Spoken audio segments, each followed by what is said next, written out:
So after the short introductory video, I would like to tell you a little bit more about synchrotrons. How a synchrotron about how a synchrotron works and about its beamlines. So at this point of the day, um, um, I hope this is not going to be too boring or too obvious for you. Um, but if you're not that into synchrotrons and accelerator, particle accelerator in general, probably you might have two legitimate questions: what is a synchrotron and what is a beamline? Plus some other, oh, sorry, plus some other questions, such as, for example, what do synchrotrons have to do with light, and why are they brought into play when in occasion of the International Day of Light? How does light is produced, and what is light used for? So I work at Elettra, which is the Italian synchrotron facility, which is so in Trieste, not far from the sea, but on the Carso Plateau. A synchrotron is this building here, which has this donut shape, and is basically a big microscope allowing to study the structure of matter. Um, so in allowing to study the behavior of atoms and molecules, how they behave on their own, how they interact with each other, and this is possible thanks to synchrotron light, which is produced by ultra-fast electrons traveling at almost light speed, and whose trajectory is deviated with a proper system of magnets, and in doing so, they lose energy by emitting the so-called synchrotron radiation or synchrotron light. But of course, I'm not speaking about traditional light. As it's not light, for example, emitted from a lamp or a bulb, or not even sunlight, because synchrotron light is a billion times brighter than the sunlight and brighter than any other traditional light source that we might know. So in order to answer the second question now, what is a beamline? Then let me tell you a little bit more about synchrotrons and how they work. So this is Electra seen from the top, and you might be able to see two main structures: one main ring and a smaller structure inside it. Now, what would you see if you were able to take a look inside? Well, for sure, you would see the electron source, or as it is called, the electron gun, which is a small metal disc with hundreds of volts applied, emitting electrons, which are further accelerated inside this small ring, which is called booster. And afterwards, they enter the main ring, which is called the storage ring. And here, their trajectory, their path is deviated by these complex and proper systems of magnets. And they lose electrons by emitting synchrotron radiation. So here is where synchrotron radiation is generated. And afterwards, this radiation, or as it is also called, the photon beam, is channeled along these straight structures here, which are called beamlines, and which transport the photon beams from the storage ring to the place where experiments and measurements actually occur, which are the experimental stations, where synchrotron light or photon beams interacts with samples. There are a total of 28 beamlines at Elettra, located in this place that we call experimental hall. So as you can see, of the 28 beamlines, a consistent numbers is run by CNR, and the other beamlines are run by collaborations with foreign research facilities and universities. Among the CNR beamlines, there are three beamlines which are run by the Institute of Structure of Matters. Of matter: UV photoemission, circular polarization, and gas phase. So this is from this picture, you can see how the experimental hall looks from the inside. Here you can partially see the circular polarization beamline, and you can easily guess where the storage ring is located. which is right behind this brown LED panel. This is an image of the circular polarization beamline from the ground floor. And here you can clearly distinguish the beamline, which is this straight structure here made of optical components such as mirrors and gratings, and which are connected to each other by a system of stainless steel tubes. So the optical components have the task of not only of focusing the photon beam, but also to monochromatize it, meaning to select a specific photon energy or a range of photon energies according to the experiment and the measurements that we need and we want to perform. And photon beams travel from the storage ring, which is located here, up to the experimental station at the end, at the end of the beamline.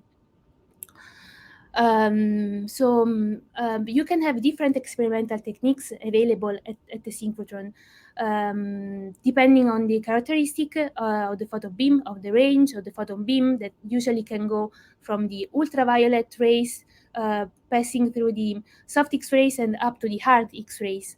According to the characteristic of the samples, to the characteristic of the end stations, to the geometry of the end station, and to detector that we want to use.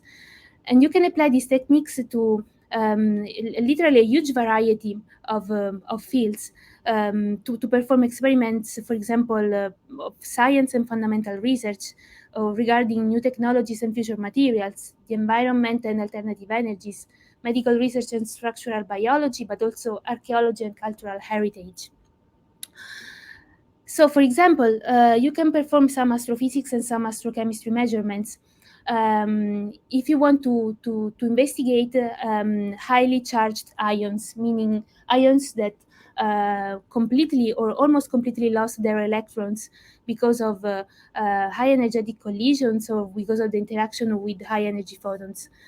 And so this is actually, even if it might look a little bit odd, this is actually the predominant form of matter in universe, because this is how matter is found in and around stars, in galaxies, and even in the intergalactic medium.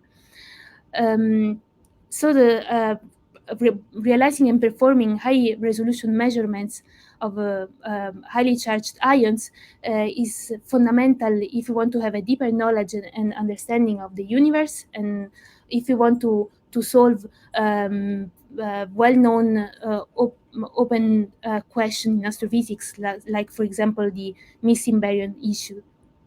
But in order to do so, you first need to produce the highly charged ions, and this is done. For example, this is doable if you have an EBIT, meaning an electron beam ion trap, a particular device able to first produce and then trap and confine and control these highly charged ions.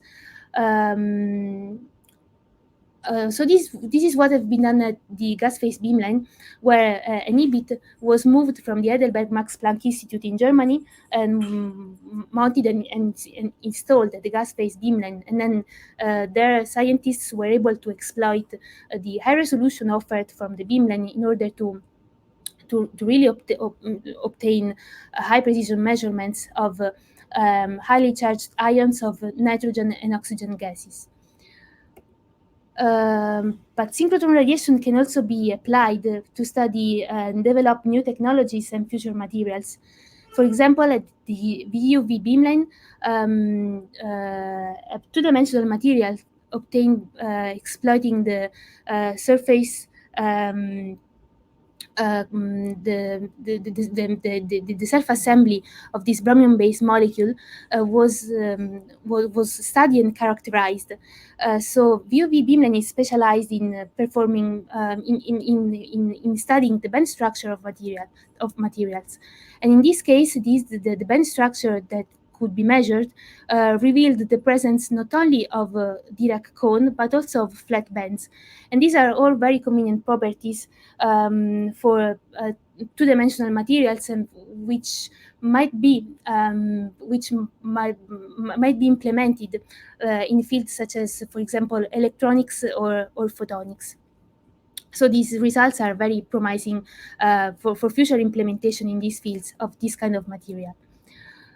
Um, However, synchrotron radiation can be also used if we want to unveil Stradivari's secrets in realizing its famous instruments.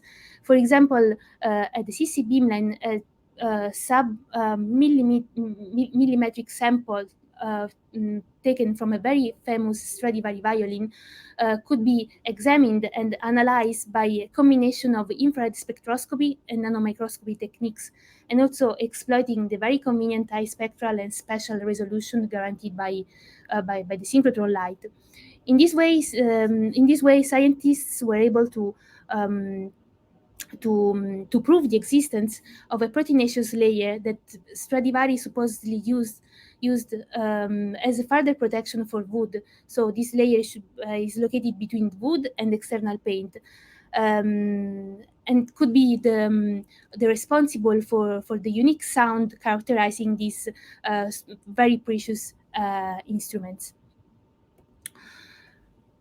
And synchrotron radiation turned out to be also a very useful diagnostic tool in medical research, as it was exploited at the CIRMAP beamline of Elettra in order to realize some phase contrast breast tomography, which revealed to be totally equivalent to the image obtained with traditional methods. As, for example, you can see from the comparison with an histology image acquired by using a traditional optical microscopy. But even more, synchrotron radiation, uh, since synchrotron radiation can guarantee a much more enhanced contrast in the acquisition of images, it can also furnish much more information with respect to a traditional mammography.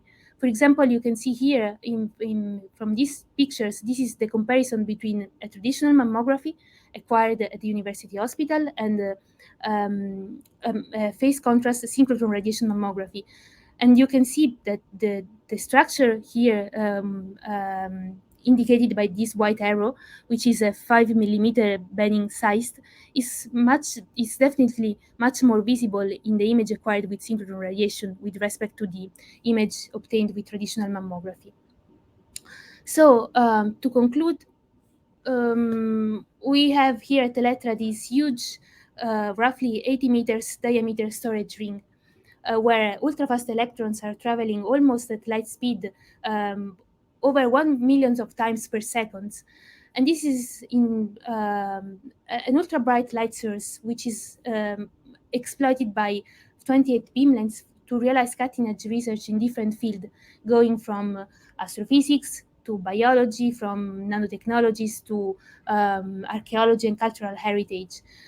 And if we manage to do all this with Electra, with the old synchrotron, we cannot wait to see what is going to happen with Electra 2.0, which is the upgrade of the current machine, which is going to be realized in a few years from now. And of course, with MOST, which is the new beamline, which is going to take the place of the already existing circular polarization and gas phase beamlines. So we are looking forward to the future challenges and future scientific discoveries that all this will bring to us. But in the meanwhile, I would just like to thank you for your kind attention.